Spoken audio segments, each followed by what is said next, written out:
ఆరతి గారు ఇంత హైట్ ఎలా పెరిగారు చెప్తారా? అయ్యో అది ఎలా చెప్పాలంటే ఇప్పుడు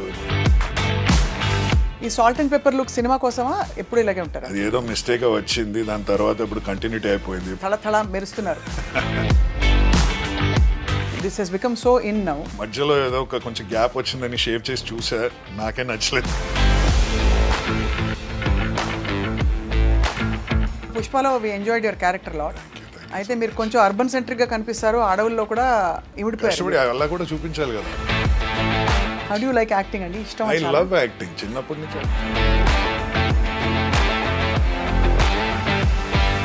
హీరో అవకాశాలు వచ్చే ఉంటాయి మీకు? కొన్ని వచ్చినాయి కానీ ఎంత బాగా దొంగతనం చేశారో దాన్ని బట్టి he becomes a hero. How was your experience working in Pushpa? Sukumar గారితో పనిచేయాలని చాలా రోజుల నుంచి నాకు కోరిక. సో అది మీరు ప్రభాస్ గారు ఆయన ఎవరితో మాట్లాడరు, హీ స్పీక్స్ వెరీ లిటిల్ అంటారు, బట్ ఇట్ సీమ్స్ లైక్ మీ ఇద్దరు బాగా కనెక్ట్ అయ్యారు బిల్లా టైంలో. అక్కడ ఆ టైంలో కనెక్ట్ అయ్యాము. దాని తర్వాత ఈ జర్నీ ఎటువైపు మరి? Yeah you can say half and half అని చెప్పొచ్చు, because we do get lot of free time also. ఆ ఫ్రీ టైంలో I do all the other stuff, travelling అని ఇలాంటి విషయాలు. Plus I'm trying to write a script right now. I want to create a movie of my own. Direct చేస్తారైతే? Direct చేసి ఎలాంటి genre? It's going to be ఎ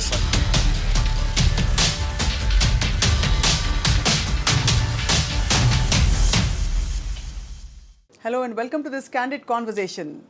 ఇదివరకు ఏమిటో హీరోలు చాలా అందగాళ్ళు అండ్ విలన్లు కొంచెం కర్కశంగా ఒక మచ్చ పెట్టుకుని విలన్లా కనిపించేవారు. ఇప్పుడు ఏమైపోయిందంటే కాలక్రమంలో హీరోల కంటే విలన్లు ఇంకా బాగుంటున్నారు, గ్లామరస్గా, అందంగా. అండ్ ఈ జాబితాలో మనందరికీ సుపరిచిత 8 భాషల మలయాళ నటులు ఎవరంటే ఆదిత్య మెనన్ గారు. He knows I think a lot of languages and he's been through cinema for a while. Mirchi Billa ఆ టైం నుంచి మొన్న పుష్ప దాకా తన ఛాప్ స్క్రీన్ మీద ఒక సీన్ అయినా 10 సీన్లు అయినా సరే నేనున్నాను అని చాటుకుంటూ వచ్చారు. ఆయన జర్నీ చాలా ఇంట్రెస్టింగ్.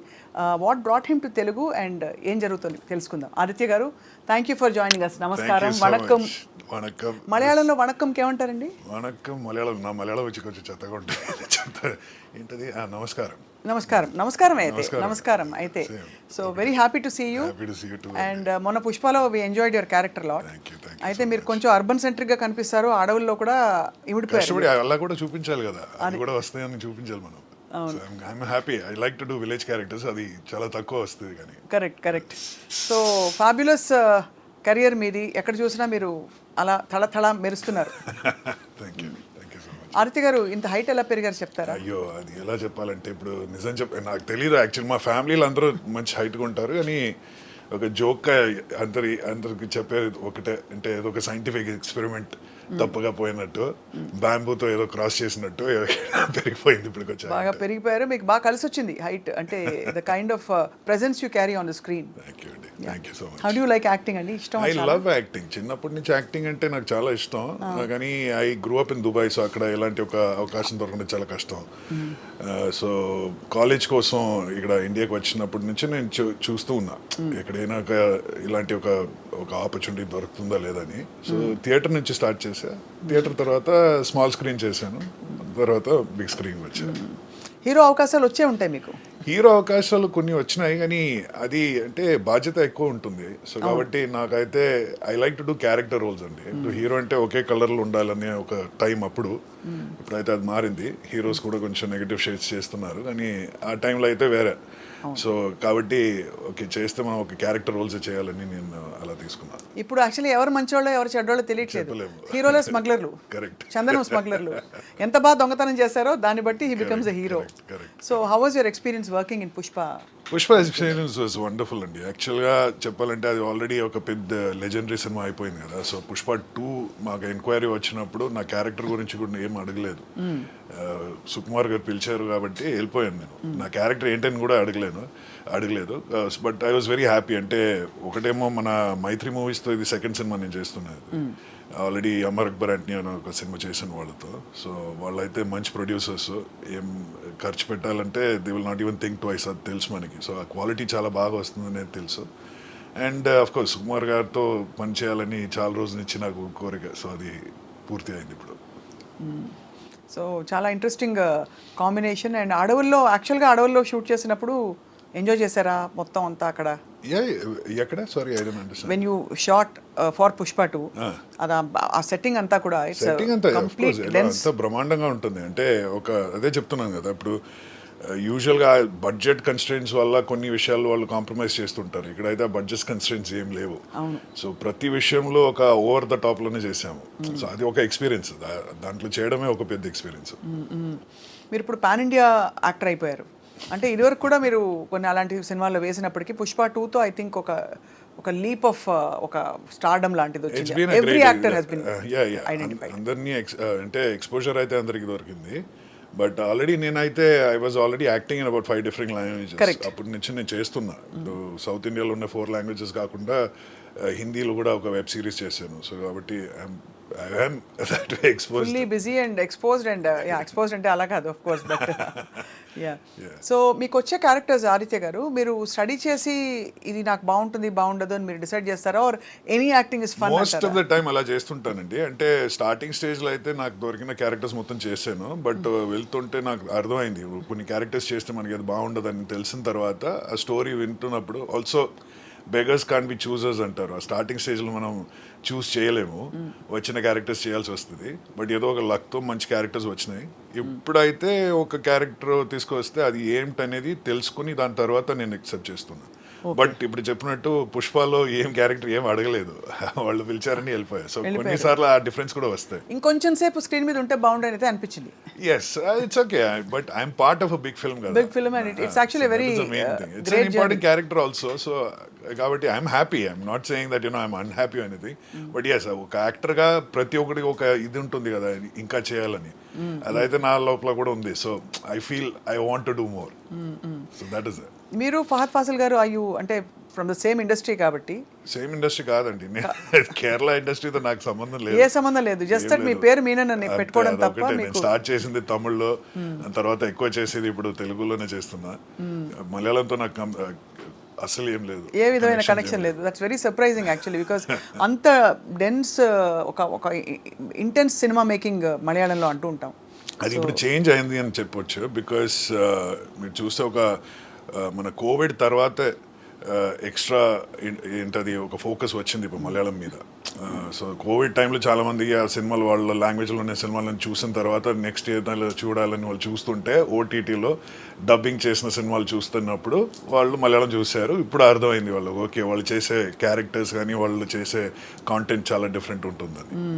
అన్వేషి అండ్ అలాంటి పేర్లుతో అండ్ లాంగ్వేజ్ నో బార్ నిజంగానే ఇప్పుడు అన్ని మీరు తెలుగు చాలా చక్కగా నేర్చుకున్నారు ఆదిత్య గారు. All compliments to you. Thank you అండి. ఎలా నేర్చుకున్నారు? రాసి నేర్చుకున్నారా? మాట్లాడి వచ్చేసిందా? ప్రభాస్ గారు నేర్పించారు. నేను మేకింగ్ మిస్టేక్స్ అనేది నాకు తెలుసు. బట్ మా డైలాగ్స్ అయితే వాళ్ళు ఇచ్చినప్పుడు అది ఏంటనేది అర్థం చేసుకోవాలి కదా, చేస్తూ నేను నేర్చుకుంటాను. చక్కగా మాట్లాడుతున్నారు. గ్రామర్ ఎక్కడ మామూలుగా grammar is the problem, especially చాలా పెద్ద ఇది. అంటే మలయాళ భాష నుంచి వచ్చిన వాళ్ళు తెలుగు మాట్లాడితే అది వచ్చింది పోయింది అని వచ్చేస్తుంది, నేను వచ్చింది నేను పోయింది అని అంటారని. బట్ మీరు స్పష్టంగా గ్రామర్తో పాటు everything is intact. Thank you అండి, థ్యాంక్ యూ. బట్ ఒకటి చెప్పాలంటే ఇట్స్ వెరీ ఇంట్రెస్టింగ్. కానీ మలయాళంకి తెలుగులో ఈ మధ్యలో చాలా పదాలు సేమ్గా ఉంటుంది. అవును, అది మధ్యలో 2 స్టేట్స్లో ఉంది. కానీ ఈ కాంబినేషన్ వచ్చి వాళ్ళు ఇద్దరికి ఉంటుంది. ఇప్పుడు భార్య అనే పదం వచ్చి మలయాళంలో ఉంది, తెలుగులో ఉంది. కానీ భార్య అనేది తమిళ్లో లేదు, కన్నడలో లేదు. మధ్యలో స్టేట్స్ ఉన్నాయి కూడా వీళ్ళు చెప్పేది ఒకే పదం. సంసారిక్కం అంటే మాత్రం తెలుగులో బేసికలీ డిఫరెంట్గా ఉంటుంది, మలయాళంలో మాట్లాడడం మాత్రం. తమిళ్లో సంసారం అంటే వైఫ్, అదే కదా. ఇక్కడ కూడా తెలుగులో కూడా ఇంచుమించు అదే. సో మొత్తానికి it's an interesting thing. Aditya గారు, ఇన్ యువర్ జర్నీ మీరు ప్రభాస్ గారు చాలా షై మామూలుగానే, బట్ మీరు ప్రభాస్ గారు ఆయన ఎవరితో మాట్లాడరు, హీ స్పీక్స్ వెరీ లిటిల్ అంటారు. బట్ ఇట్ సీమ్స్ లైక్ మీ ఇద్దరు బాగా కనెక్ట్ అయ్యారు బిల్లా టైంలో. అక్కడ ఆ టైంలో కనెక్ట్ అయ్యాము, దాని తర్వాత మిర్చిలు కూడా చాలా కనెక్ట్ అయ్యాము. So what was your association relationship with Prabhas గారు? No, it's always been great to work with him. He is a very intelligent person. Adaithe undi. So I'm pretty excited about having known him as a person, as a friend. So ఇలా కాకుండా చాలా మంది ఉన్నారు ఇప్పుడు. Like Anushka is also a very good friend. So వీళ్ళందరూ మేము ఒక group అయ్యాము. ఆ టైంలో, ఎస్పెషలీ డ్యూరింగ్ మిర్చి ఇంకా ఎక్స్ట్రా మేము ఫ్రెండ్స్ అయ్యాము. We are there in Billa as well as in Mirchi, so Anushka was also there. So yeah, we found an association, we are able to talk about various topics, కాబట్టి we became close. To have a good intelligent conversation is a great thing on the yeah, it's difficult కదా. అంటే usual గా ఏమవుతుందంటే cinema వాళ్ళు cinema గురించి మాట్లాడుతుంటారు, వీళ్ళకి కూడా ఇంట్రెస్ట్ చాలా డిఫరెంట్ గా ఉంటుంది. They like to travel, so we also speak about all those kind of things. So మరి ఇప్పుడు ఎక్కువగా ఏ ఏ రాష్ట్రంలో ఉంటున్నారు? మొత్తం మొబైల్ ఇక్కడ నుంచి అక్కడికి, అక్కడి నుంచి అక్కడికి. ఎక్స్ట్రా చేసేది ఇక్కడ తెలుగులోనే, తెలుగులో ఎక్కువ మాక్సిమం చేస్తారు. ఇక్కడే చేస్తున్నా. ఇప్పుడు ఏమేమి ప్రాజెక్ట్స్ చేస్తారు ఆదిత్య గారు? ఇప్పుడు ప్రస్థానం అయితే మనకి ఇప్పుడు హరిహర వీరమల్లు బ్యాలెన్స్ ఉంది, అది కాకుండా కొన్ని కొత్త ఫిల్మ్స్ ఇప్పుడు మాట్లాడుతున్నాము. హరిహర వీరమల్లులో మీ క్యారెక్టర్ ఎలా ఉంటుందని చాలా మందికి ఒక క్యూరియాసిటీ. ఒక పెద్ద క్యాన్వాస్ అండి, చాలా మంది క్యారెక్టర్స్ ఉన్నారు దాంట్లో. ప్లస్ ఎలా చెప్పాలంటే మేము యాక్చువల్గా ఇప్పుడు 4 సంవత్సరాల నుంచి చేస్తున్నాము. ఇంకా మేము 2021లో స్టార్ట్ చేసిన సినిమా ఇంకా జరుగుతుంది అది. సో ఆ పెద్ద క్యాన్వాస్ కాబట్టి చాలా మంది ఉన్నారు దాంట్లో, నేను మాత్రం కాదు. And it's coming out very well, అదైతే చెప్పొచ్చు. మీరు మామూలుగా అంటే ఇంత పెద్ద పెద్ద ప్రాజెక్ట్స్లో మీరు ఒక థియేటర్ బ్యాక్గ్రౌండ్, ఒక ప్యాషన్ ఉన్న యాక్టర్గా మీ నిడివి అంటే మీ డ్యూరేషన్ ఆఫ్ క్యారెక్టర్ ఎంత ఉంది అనేది, does it actually matter? I am not really worried అండి, because I think even if you come for few minutes, వచ్చినప్పుడు మన ఇంపాక్ట్ ఏం ఉంది అనేది ఇంపార్టెంట్. నాకైతే ఇప్పుడు ఒక కథ వింటున్నప్పుడు నేను అడిగేది ఒకటే క్వశ్చన్, ఆ క్యారెక్టరు ఆ కథ నుంచి తీస్తే ఆ కథ పడిపోవాలి, అలా ఉంటే నేను చేస్తా. సో అది డ్యూరేషన్ చూడను నేను, డ్యూరేషన్ ఎంత అయినా సరే, because you can do a full length character ఫర్నిచర్లా స్టార్టింగ్ నుంచి ఎండ్ దాకా ఉండొచ్చు, కానీ ఇంపాక్ట్ లేదంటే what is the point? But if you come even for 5 minutes impact ఉంటే it's very big thing. But ఎక్కువ శాతం కొంచెం నెగటివ్ షేడ్ క్యారెక్టర్స్ వచ్చాయి మీకు. బట్ యాక్చువల్గా తెలుగులో చెప్పాలంటే ఒక మంచి క్యారెక్టర్స్ కూడా చాలా చేసిన. ఇప్పుడు మిర్చిలు చూస్తే అది విలన్గా అనిపిస్తుంది, కానీ ఈజ్ మంచివాడు. దూకుడులో కూడా అదని కథ. So and I also done comedy shades ఉన్న క్యారెక్టర్స్ కూడా చేశాను. ఇప్పుడు ఈగా అనే సినిమాలో నేను చేసే క్యారెక్టర్ ఒక కామెడీ అంతా కలిపి చేసాము. So I like to act అండి, ఏ క్యారెక్టర్ అయినా నేను చేస్తా. But I want to just do different stuff. But మీరు చెప్పినట్టు కరెక్టే, చాలా సినిమాల్లో నేను చేసేది నెగటివ్ షేడ్స్. ఇంకో సినిమా నాట్యం అనే ఒక సినిమాలో డాన్స్ గురువుగా చేశాను నేను, భరతనాట్యం డాన్స్ గురువుగా. సో డిఫరెంట్ క్యారెక్టర్స్ చేశాను. ఐ థింక్ అందులో was Kamal part of it కాదు? yes, కమల్ కామరాజ్. నాట్యం చూసాను. ఇట్ వాజ్ ఎ వెరీ చాలా ఆఫ్ బీట్, సడన్ గా ఒక ఆర్ట్సీ ఫిల్మ్ వచ్చింది. మీరు డాన్స్ చేస్తారా? నేను dance, I don't need to dance in that. But did you have to change your body language and walk like that? కొన్ని ముద్రలంతా చూపించాను దాంట్లో. బట్ ఒకసారి మాకు చూపించరా? మర్చిపోయాను, ఇప్పుడు చాలా రోజు అయింది. బట్ సంధ్యారాజ్ గారు, she is like a dancer by her self కదా. So it was our passion and she made it happen. ఈ salt and pepper look cinema కోసమా ఎప్పుడు ఇలాగే ఉంటారు? అది ఏదో మిస్టేక్ వచ్చింది, దాని తర్వాత ఇప్పుడు కంటిన్యూటీ అయిపోయింది. ఇప్పుడు ఒక 2016 నుంచి షేవ్ చేయలేకపోతున్నాను నేను, అలానే కంటిన్యూ అవుతూనే ఉంది. అంటే because I think this Hess become so in now and it's so cool. But I'm also enjoying this. ఈ లుక్, ఈ మధ్యలో ఏదో ఒక కొంచెం గ్యాప్ వచ్చిందని షేవ్ చేసి చూసా, నాకే నచ్చలేదు నా ఫేస్. అప్పుడు సరే మళ్ళీ పెంచాను నేను. So I'm happy with the beard. అప్పుడప్పుడు దుబాయ్ వెళ్ళొస్తూ ఉంటారు, మీరు అక్కడే పెరిగారు కాబట్టి. మా ఫ్యామిలీ అంటే మా బ్రదర్ అక్కడ ఉన్నాడు ఇప్పుడు కూడా, మొన్న కూడా వెళ్ళి వచ్చారు. I miss that place because that's where I grew up కదా. So once in a while I go there. అదొకటే కాకుండా అసలు లైఫ్ చూడాలంటే రాత్రి 10-11 తర్వాత దుబాయ్కి వెళ్ళి చూడాలంటారు. యా, బట్ అది అంటే అది వెకేషన్ లో మనం వెళ్ళి రావచ్చు, లేకపోతే అక్కడ కష్టంగా ఉంటుందండి లైఫ్. అక్కడే ఉండడం it's not a nice feeling at all. అంటే మా ఫ్రెండ్స్ అక్కడ ఉన్నారు కదా ఇప్పుడు. Like how? అంటే ఇట్స్ డాగ్ వరల్డ్ అండి. మీరు పొద్దున వెళ్తే దాని తర్వాత you will come back late at night. మీకు ఒక లైఫ్ ఉండదు. And also you need lot of money. ఇప్పుడు దుబాయ్లో బతకాలంటే you need a lot of money. అక్కడ బాగా మెజర్ చేస్తారని విన్నా నేను. That you know people actually check out. I went there to visit. అప్పుడు మా ఫ్రెండ్స్ చెప్పారనమాట, నువ్వు ఏం వేసుకున్నావు, ఏ బ్రాండ్ వేసుకున్నావు, ప్రతి విషయం ప్రతి ఒక్కరికి తెలుసు. మీరు ఎక్కడ అంటే ఏ రెస్టారెంట్కి వెళ్తున్నారు, ఎలాంటి కార్ మీరు డ్రైవ్ చేస్తున్నారు, మీ బ్యాగ్ ఏంటి, మీ కూలింగ్ గ్లాస్ ఏంటి, అంతా చూస్తుంటారు వాళ్ళు. అంతా గుచ్చి, లూయి విటాన్ ఇవి లేకపోతే కష్టం అని. That's what my friends use to say. So but growing up then it was hard for you schooling? No, it was very different చెప్పొచ్చు. అంటే the Dubai that I grew up in is not the Dubai now. 90s లో అది change అయింది. So 90s ఎక్కడో ఏదో ఒక దాంట్లో నేను అక్కడి నుంచి బయలుదేరి ఇక్కడే వచ్చేసాను నేను ఇంటికి. బట్ 80s 70s దుబాయ్ అయితే చాలా డిఫరెంట్గా ఉంటుంది. So it's nothing like what it is today. నాకైతే అప్పుడు ఉండే దుబాయ్కి ఒక క్యారెక్టర్ ఉండేది, ఇప్పుడు ఆ క్యారెక్టర్ లేదు. ఇప్పుడు ఒక ఫిల్మ్ స్టూడియోలా అయిపోయింది, ఒక రామోజీ ఫిల్మ్ సిటీలా అనిపిస్తుంది నాకు. అంటే everything is plastic, there is no reality. ఆ కల్చర్ టూరిస్టీ అయిపోయింది మొత్తం. Touristy plus there is no character to the city అనేది నా ఫీలింగ్. అంటే ఓల్డ్ దుబాయ్ అయితే చాలా డిఫరెంట్ ఉండేది, ఇట్స్ నాట్ దేర్ ఎనీమోర్. ఇప్పుడు ఈవెంట్స్, యాక్టివిటీస్, పార్టీస్ అలాంటి హబ్ అయిపోయింది తప్ప నేటివ్ కల్చర్ అనేది అది పోయింది, మొత్తం కొంచెం పోయింది. ఫ్యాబ్రిక్ పోయినట్టు Absolutely అనిపిస్తుంది. gone, absolutely gone. So Dubai కాకుండా మీరు ప్రపంచంలో ఏ సిటీలో ఉండడానికి చాలా ఇష్టపడతారు? వేర్ యూ ఫీల్ ఇది ఏ మేరా ఘర్ హై? మేరా ఘరే అనేది నాకు ఎక్కడ లేదు, ఎందుకంటే I have never been in one place కదా.